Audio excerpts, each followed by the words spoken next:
Assalamualaikum class and welcome to the 8th week of Total Quality Management.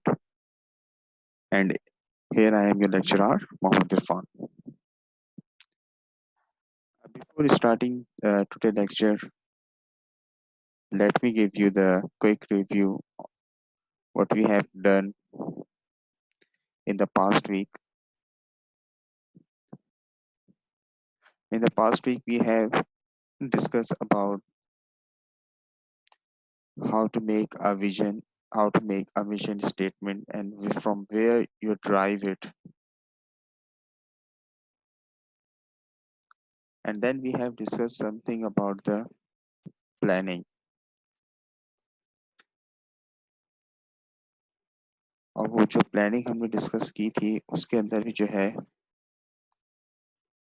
Drive किया गया था from the mission. ये तो main motive था उसका। फिर उसके बाद जो है कुछ हमने उसके एक्सपेक्ट्स देखे थे प्लानिंग के। So you have already have the recorded videos on your G drive on your CMS portal. You can access and read and listen the lecture. And if you have any query, you can ask me on WhatsApp or any using any other communication to get in touch with me and ask the questions. Okay. So in this today lecture, we will discuss about the partnership, sourcing of the suppliers of the goods and the services. Also can understand how it's important whenever we are making the partnership for our business or the organization and how they are impact in the quality of the product, the quality of the services, the quality of the operations of the organization. मतलब ये कितना ज़रूरी है कि हम अपने जो भी पार्टनर्स जो हैं, जो भी हमारे सोर्सिंग पार्टनर्स हैं, जो भी हमारे सप्लायर्स हैं, वो कितना ज़रूरी है कि उनके साथ हमारी रिलेशनशिप किस तरह की हो, हमारी एसओपीज क्या बनी हुई हो, हमारे कॉन्ट्रैक्चुअल के जो क्लॉज हैं वो किस तरह से राइट डाउन किए हुए हों, हमारी म्यूचुअल अंडरस्टैंडिंग किस तरह की हो, ताकि हमारे जितने भी ऑपरेशंस हैं, हमारी प्रोडक्ट और हमारी सर्विसेज जो हम प्रोवाइड कर रहे हैं अपने कस्टमर्स को, उसको कैसे बेहतर बनाया जाए। If you remember when we were in the starting of this course, I have told you about the course title is Total Quality Management. मतलब कि ये टोटली तमाम चीज़ों के मुतालिक जो है वो बात की जा रही होती है, not for a specific product, not for the specific या पर्टिकुलरली सर्विसेज। मतलब अगर एक ऑर्गेनाइजेशन मौजूद है तो उस ऑर्गेनाइजेशन के तमाम जितने इंटरनल एक्सटर्नल ऑपरेशंस रन हो रहे हैं, उस ऑर्गेनाइजेशन के कितना एम्प्लॉयज एचआर जो है उनका किस तरह वर्क कर रहा है, उस ऑर्गेनाइजेशन के administrative issues and problems and operations किस तरह चल रहे हैं inside and outside organisation, procurement department, how they are dealing and how they are sourcing of their suppliers, the organization, marketing and sales department, how they are e- exploring the company image, how they are marketing the product, how they have a good relation with the customers.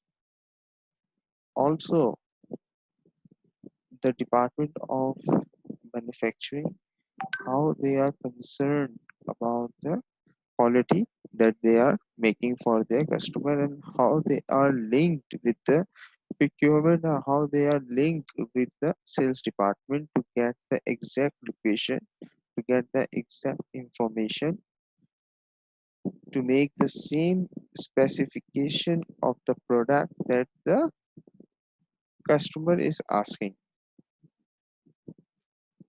मतलब कि तमाम जितनी भी आपकी organisation के अंदर जितने departments मौजूद हैं, आपकी ऑर्गेनाइजेशन के अंदर जितने लोग मौजूद हैं, आपकी ऑर्गेनाइजेशन के अंदर जितनी आपस में कम्युनिकेशन हो रही है, वो तमाम जितने भी चीज़ें हैं उनकी एक चीज़ को जो है वो हम क्वालिटी मेजर कर रहे होते हैं, और हम देख रहे होते हैं कि किस तरह जो है वो इसको हम अच्छे से अच्छा बना सकते हैं। ये हमारा जो है वो टोटल क्वालिटी मैनेजमेंट का जो है मोटिव है। अब जैसे कि मैंने आपसे बात की थी कि कस्टमर्स जो हैं उनकी इंफॉर्मेशन गेटिंग करना, that is the work for who is responsible of this, the sales and the marketing department. Sales and the marketing uh, department of the company or the organization is responsible to get in touch with the customers, and they are responsible to get the more customers for their products. Once they have get the customer have some certain kind of specifications of the product, उसकी कुछ जो है वो requirements होती हैं। वो जो requirement है वो just not only for the product, the requirement of the some, मतलब कि उनको क्वालिटी के बारे में भी जो है वो कुछ कंसर्न होते हैं। They asking for the certifications, also they asking for the payment from to, ठीक है। ये तमाम चीजें जो है वो निगोशिएट हो रही होती हैं विद द सेल्स टीम। अब अगर सेल्स टीम ने तमाम चीजें निगोशिएट कर ली और इंफॉर्मेशन जो है वो आगे गैदर करने के बाद, हमारी जो भी ऑर्गेनाइजेशन में जो भी हमारे ऑपरेशंस के डिपार्टमेंट है उनको बिल्कुल सही तरीके से जो है वो स्पेसिफिकेशंस आगे फॉरवर्ड कर दी, तो इससे होगा क्या, इससे ये होगा कि आपके अंदर जो कम्युनिकेशन गैप, जो ह्यूमन एरर, जो प्रॉब्लम्स आ रहे होते हैं वो नहीं आएंगे, और the same product that the customer is asking वो उसको प्रोवाइड हो जाएगी। इसके लिए किया क्या ऑर्गेनाइजेशन ने इसके लिए जो है बहुत सारे जो है वो काम किए, बहुत सारे स्टेप लिए। पहले क्या होता था, पहले के ज़माने में जब भी आप किसी चीज़ को जो है वो परचेज़ करने के लिए जाते थे, तो आप जो है वो अ, हमारे पास कोई इतना ख़ास कोई मीडियम था नहीं, ठीक है? ना हमारे कम्युनिकेशंस जो है वो इतने अच्छे स्ट्रॉन्ग थे। ईमेल का ज़माना था, ईमेल भी जो है वो मतलब हर किसी के पास एक्सेसिबल नहीं थी। तो मोस्टली क्या करते थे लोग, खुद जो है वो डेस्टिनेशंस पे जाके जो है वो अपनी प्रोडक्ट को परचेज़ करते थे। और वो भी जो है एक बहुत मुश्किल मरहला होता था। अब आपको इसकी एग्जांपल देके समझा देता हूँ। अब ये रशियंस जो है, यूएसएसआर रशिया जो है, वो पाकिस्तान जो है वो बहुत आता था। मतलब पाकिस्तान में आप समझ ले इन 90 फ्रॉम 92 टू 97 तक जो है वो रशिया जो है वो पाकिस्तान, रशियंस बहुत सारे पाकिस्तान आते थे। और आने के बाद यहाँ से उनका मेन मोटिव जो था, they are looking for leather jackets. Sadar में एक मार्केट है, पूरा एक मॉल बनाया गया था, ठीक है, just opposite to the rec centre and adjacent with the Atrium mall. आपके पास जो है वो एक पूरी जो है वो पूरा एक मॉल मौजूद है जो कि डील करता है leather jackets and leather goods के ऊपर।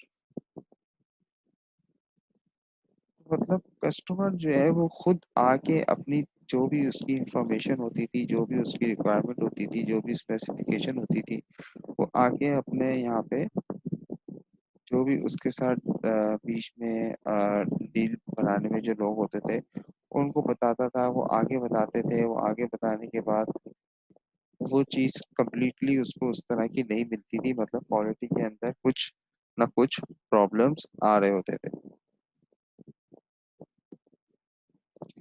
इन सब चीज़ों को ओवरकम करने के लिए हमारे पास जो है वो डिफरेंट प्लेटफॉर्म बनाए गए इंटरनेशनली, जिसमें से एक प्लेटफॉर्म का नाम जो है वो EC21 है, ट्रेड की है और अलीबाबा है। अब ये प्लेटफॉर्म क्या करते हैं, ये हैंड शेकिंग करवाते हैं, ये मिलवा देते हैं बायर्स एंड सप्लायर को इंटरनेशनली। अब आपके पास जो है वो इंटरनेशनल बायर मिल गया किसी भी चीज़ का, और आप जो है वो उसके सप्लायर भी हैं उस स्पेसिफिक कमोडिटी एंड प्रोडक्ट के। आपके तो उस टाइम पे जो है वो बहुत अच्छा आपका जो है वो हिसाब किताब बन गया, क्योंकि इन वेबसाइट्स पे जो बायर्स होते हैं they are not asking for buy 400 to 500 or 700 kgs. They are looking for, if we going for the minimum quantity of per month, so they are looking for 600,000 kgs, मतलब 6 lakh kilo, मतलब कि 600 metric ton. ये initial contractual की साथ में बात कर रहा हूँ। अगर आप किसी भी कमोडिटी को जो है वो आप यहाँ पे ले लें, तो आप समझ रहे हैं कि आपके पास जो है वो कितना अच्छा जो है वो एज अ सप्लायर और एज अ कस्टमर और as a person who are looking for the goods, मतलब एक प्लेटफॉर्म जो है वो आपको प्रोवाइड कर दिया गया है। और उस प्लेटफॉर्म के ऊपर जो है वो तमाम जितने भी लोग हैं वो मौजूद हैं, और आपके पास एक सर्टेन टाइप ऑफ SOPs जो है उस पे बने हुए हैं, because you are the member of this website. So you have to follow the standards. You have to follow the standards to maintain the quality. अगर आप उस स्टैंडर्ड के हैं तभी आप उस वेबसाइट के मेंबर बने हैं। तो they are assuming from the customer, they are assuming if you are supplier. अगर आपके पास जो है वो अली बाबा पे, आप बिल्कुल जाके चेक कीजिएगा, alibaba.com के ऊपर अगर आप जाएंगे तो आपके पास वहाँ पे कुछ आ, कोई भी आप कमोडिटी जो है वो चूज कर लें, और उसके बाद आप जाके उसको सर्च करें, तो आपके पास डिफरेंट सप्लायर्स जो है वो आपको दिखना शुरू हो जाएंगे। आप उसमें देखेंगे एक लेफ्ट या राइट साइड पे लिखा हुआ होगा ट्रस्टेड वेरीफाइड अलीबाबा मेंबर, और या तो फिर साइड पे एक और चीज लिखी हुई होगी गोल्ड और सिल्वर मेंबर। देन उसके साथ जो है वो एयर भी लिखा हुआ होगा, 5 एयर, 10 एयर, 6 एयर, 4 एयर्स। तो देख रहे हैं क्वालिटी और किस तरह जो है वो अच्छे से अच्छी होती जा रही है, कि आपको यहाँ तक पता चल रहा है कि आपकी जो भी आप जिनके साथ डील कर रहे हैं, जिस कंपनी के साथ आपकी डीलिंग हो रही है, वो कंपनी जो है वो कितने साल पुरानी है, उसकी क्रेडिबिलिटी क्या है, और वो कितना जो है वो ऑपरेशंस में कितना काम कर चुकी है, और कितने ऑर्डर्स जो है वो मिनिमम और मैक्सिमम पे लेके जा चुके हैं। के साथ साथ आपके पास जो है वो एनहेंसमेंट और आ गई, यू आर लिंक विद एसिप। आपके पास जो है वो डिफरेंट सॉफ्टवेयर है, ERP का है, सैप का है, इस तरह के सॉफ्टवेयर जो है वो आपके पास आ गए। So these ERP and SAP software जो है ये मतलब लोकली सॉफ्टवेयर्स नहीं है, your work with the international ones. मतलब आप जो हैं वो अपने not only for the local customer और सप्लायर, आप जो है वो इंटरनेशनली लोगों के साथ भी जो है वो इंटरलिंक कर सकते हैं विद दिस सॉफ्टवेयर। इससे फायदा क्या होता है? इससे फायदा ये होता है कि दरमियान में जो एक प्रॉब्लम आ रही होती थी कि आपके जो भी सप्लायर्स हैं, जो भी आपके बायर्स हैं, और जो भी आपकी कंपनी में प्रोडक्ट जो है वो मैन्युफैक्चर हो रहा है, उसकी जो भी रिक्वायरमेंट्स हैं, देखिए अब कोई फॉर एग्जांपल आप एक एग्जांपल ले लें फ्रोजन फूड की। अब एक कंपनी है, वहाँ पे गोश्त जो है वो प्रोसेस होता है, ठीक, बोनलेस भी किया जाता है, कैरकेसेस भी बनाए जाते हैं। कैरकेसेस मीन्स दरमियान में से पूरे सालिम जानवर को दो हिस्सों में डिवाइड कर दो। फोर पीस कट भी किया जाता है, मतलब कि पूरे जानवर को चार पीस में कट कर दो।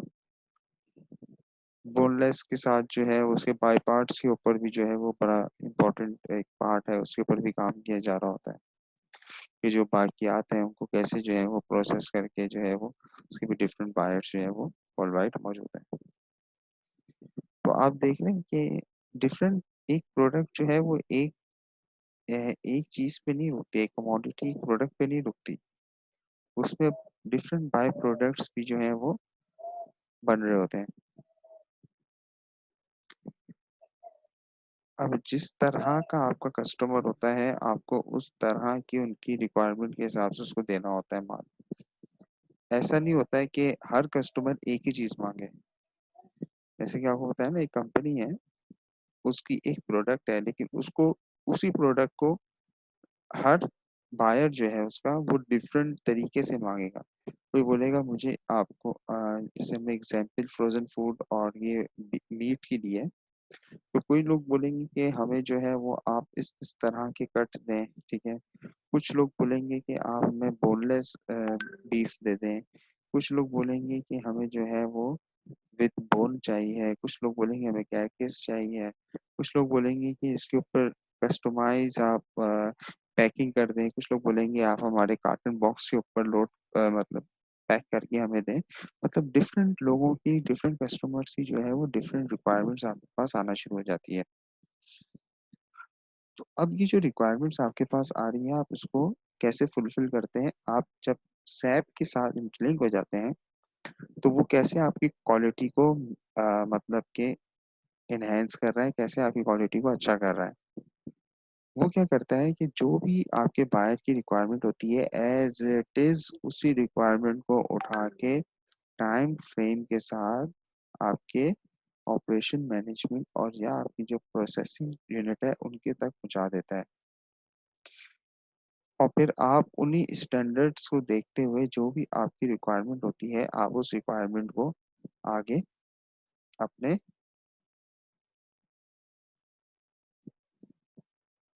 सप्लायर्स को सेंड कर देते हैं, और you are sending this thing to your procurement department. इससे होगा क्या, इससे दरमियान में जो गैप आ रहा है जिसकी वजह से आपकी क्वालिटी डाउन होती है, मतलब किसी ने बताया कुछ, आप समझे कुछ, आपने आगे बताया कुछ, वो लाया कुछ, ठीक है। तो ये जो बीच में जो प्रॉब्लम्स आ रही हैं, जो कम्युनिकेशन गैप आ रहा है, इस कम्युनिकेशन गैप को खत्म करने के लिए आपने जो है ये काम किया कि आप आराम से घर पे बैठे हुए हैं, ठीक है, या आप आराम से ऑफिस में बैठे हुए हैं, आपने जस्ट एक ईमेल या वो सैप के ऊपर आप जब गए, तो आपने जो है वो उसके अंदर जो भी इंफॉर्मेशन थी आप ये पुट ऑन करके आराम से आप बैठ गए। आपको जो है वो इधर उधर जाने की जरूरत बिल्कुल भी नहीं है।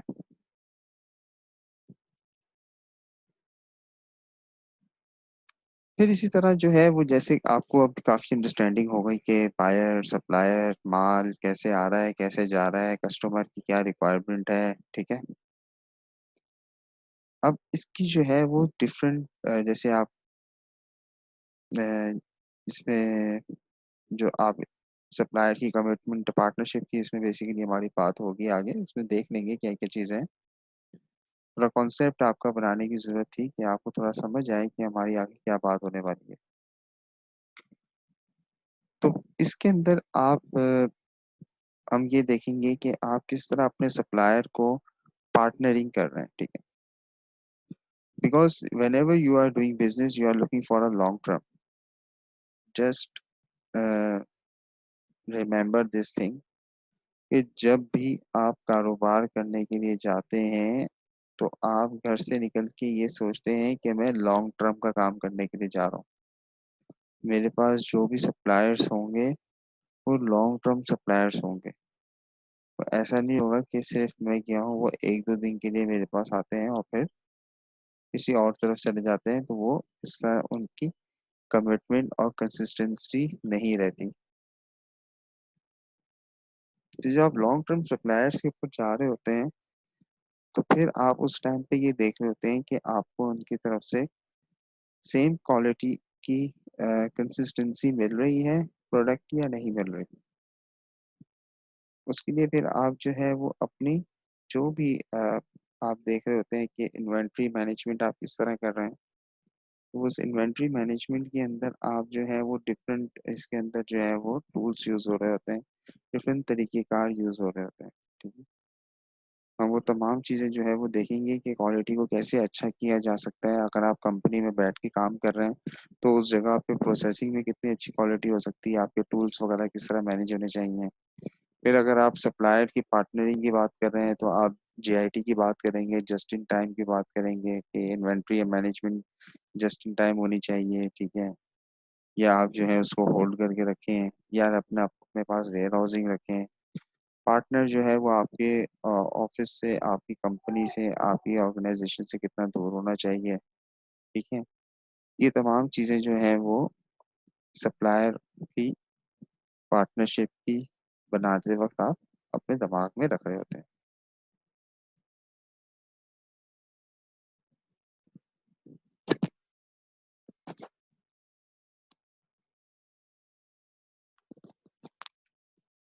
चलते हैं अभी आगे, इसको स्टार्ट करते हैं अपने लेक्चर को।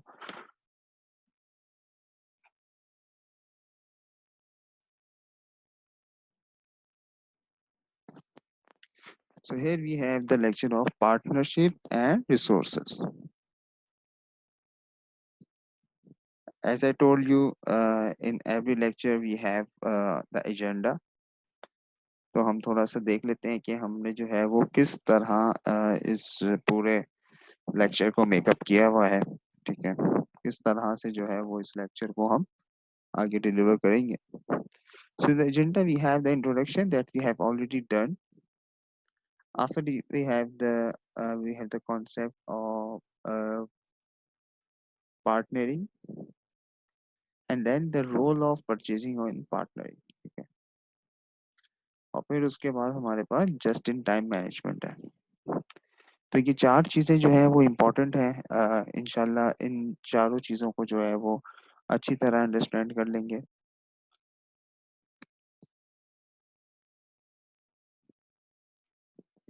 So what we have in the partnering,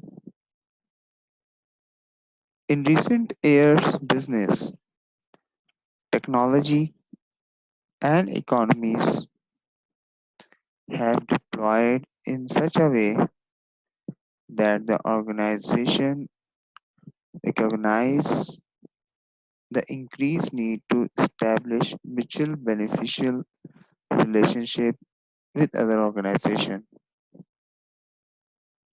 often called partners. The philosophies behind the various data quality management and excellence model support the establishment of partnership and lay down principle and guideline for them. यहाँ पे क्या बात की जा रही है, यहाँ पे ये बात की जा रही है कि आपके कुछ रिसेंट ईयर, जो आपकी जो बिजनेस के अंदर जो कुछ साल गुजरे हैं आफ्टर सेकेंड वर्ल्ड वॉर, तो आपकी टेक्नोलॉजीज और आपकी जो है इकोनॉमी जो है वो इस तरह डेवलप की गई है कि आपकी जो ऑर्गेनाइजेशन की recognize the increased need of establishment mutual beneficial relationship with other organization, मतलब कि आप जो है वो मजबूर हो गए हैं कि आप जो है वो इंक्रीज करें अपनी एस्टेब्लिशमेंट को, आप इंक्रीज करें अपनी एस्टेब्लिश म्यूचुअल बेनिफिशियल रिलेशनशिप को किसी और ऑर्गेनाइजेशन के साथ। देखिए पहले क्या होता था, पहले कोई भी एक कंपनी काम कर रही होती थी, वो अपना बस काम करती रहती थी, ठीक है।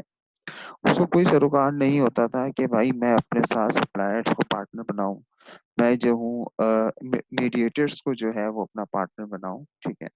जैसे कि हमने बात की ना कि आप alibaba.com पे आप जाके पार्टनरशिप बना रहे हैं, ठीक है। आप उनके मेंबर बन रहे हैं, आप उनको पे कर रहे हैं, आप जो वो अपनी वेबसाइट पे आपको दिखा रहे हैं कि हमारे 3 साल से ये मेंबर हैं, ठीक है। वो वेबसाइट पे आपको बता रहे हैं कि हमारे गोल्ड मेंबर हैं। तो ये तमाम चीजें जो है वो ट्रस्ट वर्थी बनाने के लिए, मतलब अदर ऑर्गेनाइजेशन के साथ आपको जो है वो इस तरह के टूल्स यूज करने पड़ते हैं। डिफरेंट टेक्निक, मतलब बिजनेस टेक्निक एंड टेक्नोलॉजीज जो है वो बिल्कुल चेंज हो गई हैं। तो बिल्कुल हमने इसकी जो है वो अभी थोड़ी देर पहले ये तमाम चीजें बात कर ली थी। आई होप आपको ये पॉइंट जो है वो समझ आ गया होगा। In recent era of business, technology and economies have developed in such a way that organizations recognize the increasing need to establish mutually beneficial relationship with other organizations, और उसको जो है वो जो रिलेशनशिप जो है वो हम दूसरी ऑर्गेनाइजेशंस के साथ बना रहे होते हैं, that is called the partners. So what the partners are doing, देखिए पहले क्या होता था, पहले जो भी आपके रिलेशनशिप होते थे किसी भी ऑर्गेनाइजेशन या किसी भी आपके बायर और कस्टमर्स के दरमियान या सप्लायर के दरमियान, जो भी रिलेशनशिप होता था वो पार्टनरशिप का रिलेशनशिप नहीं था। उसके अंदर जो है वो म्यूचुअल बेनिफिट्स लोगों के मौजूद नहीं थे, उसमें इंडिविजुअल बेनिफिट्स मौजूद थे। तो जहाँ पार्टनरशिप नहीं होती और इंडिविजुअल बेस पे आप जो है वो काम कर रहे होते हो, तो उस जगह पे आप जो है वो इस चीज़ को कंसर्न नहीं करते कि मेरी वजह से अगर मेरा नुकसान हुआ तो इसका भी नुकसान होगा, या अगर मेरा फायदा हुआ तो इसका भी फायदा होगा। आप इसको नहीं सोच रहे होते, आप ये सोच रहे होते हैं अगर उसका थोड़ा सा नुकसान करके मैं अपना कितना फायदा जो है वो ले सकता हूँ। फॉर एग्जाम्पल किसी भी आप चीज की आप बात कर लें, ठीक है। तो अगर आप उसमें देख रहे होते हैं कि यार ये कितना मुझे जो है वो अ, फायदा जो है वो इससे मुझे मिल सकता है, अगर मैं इसको थोड़ा सा भी खराब करूं तो उससे मुझे कितना जो है वो फायदा मिलता है, बस इंसान जो है वो फिर उसी को जो है वो देख के आगे बढ़ाना शुरू कर देता है।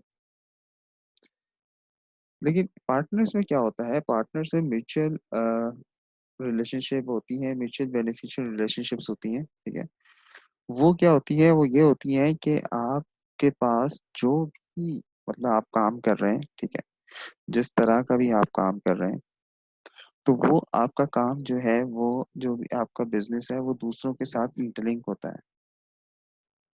तो अगर आप विन करेंगे तो आपका सप्लायर विन करेगा, अगर आपका सप्लायर विन करेगा तो आप विन करेंगे। तो ये चीजें जो है वो आपके पास पार्टनर से आ रही होती हैं, म्यूचुअल बेनिफिशियल रिलेशनशिप से आ रही होती हैं, कि आप जो है वो चेक कर रहे होते हैं कि जो मेरा बिलीफ है, जो मेरा रिक्वायरमेंट है, वही जो है वो मेरे सप्लायर्स की भी बिलीव्स है और मेरे सप्लायर की भी वही रिक्वायरमेंट्स है।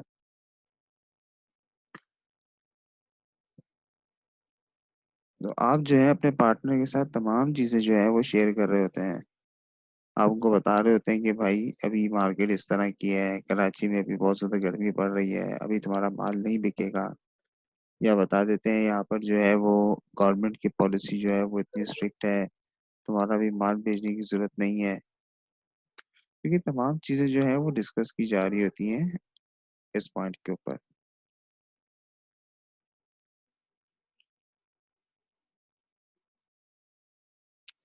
फिर उसके बाद उसने ये बात की है, the philosophies behind the various total quality management excellence model support the establishment of partnership and lay down the principle and guidelines for them। मतलब जो भी आपके जो है वो रिकॉर्डिंग मैनेजमेंट के जो आपके एक्सीलेंट मॉडल आपने बनाए हैं, वो क्या कर रहे होते हैं बेसिकली, वो सपोर्ट कर रहे होते हैं आपकी पार्टनरशिप्स को। और वो आप जो है फिर एक प्रिंसिपल जो है वो राइट डाउन कर लेते हैं कि किस तरह जो है वो ये पार्टनरशिप जो है वो आगे चलेंगी, ठीक है।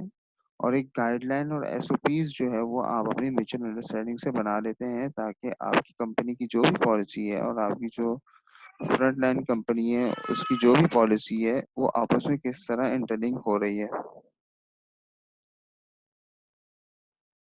और उसके इंटरलिंक होने की वजह से आपकी ऑर्गेनाइजेशन के जो नॉर्म्स है, आपकी ऑर्गेनाइजेशन का जो कल्चर है, क्या वो उसमें कोई चेंजिंग तो नहीं आ रही। तो इन सब चीज़ों को दिमाग में रखते हुए आप क्या करते हैं, कुछ एसओपीज और प्रिंसिपल जो है वो राइट डाउन कर लेते हैं। So I think you have get understand this point.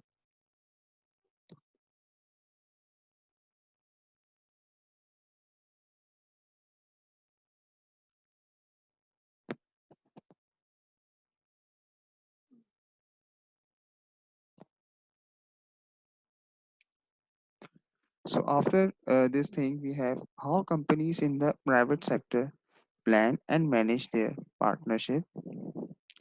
How the companies in the private sector plan and manage their partnership can mean the difference between successes and failure. For it's extremely rare to find companies which can sustain a credible business operation now without a network of cooperation between individual and organization or parts of them।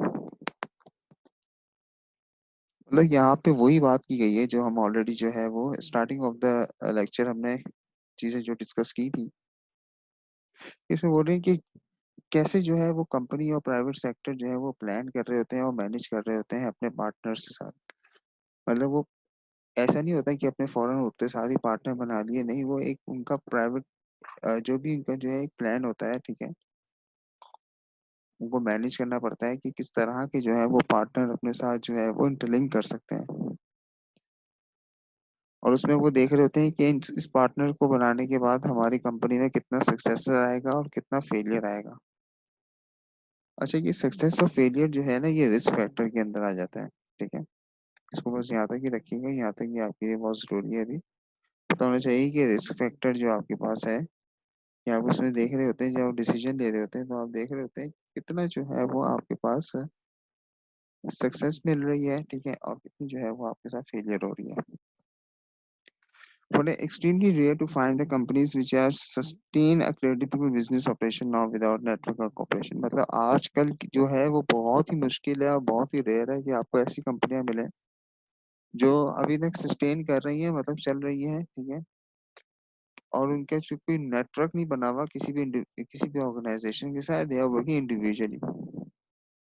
और वो किसी organisation की जो है वो part नहीं है। इस तरह की आपको कंपनियां बहुत कम मिलेंगी, क्योंकि आजकल जो भी जमाना है आपको पता है वो आउटसोर्सिंग का जमाना है।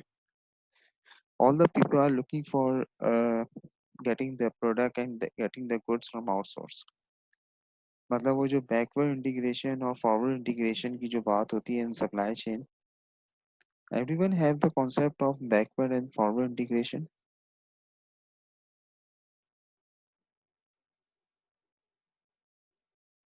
किसी को पता है कि बैकवर्ड एंड फॉरवर्ड इंटीग्रेशन क्या होती है?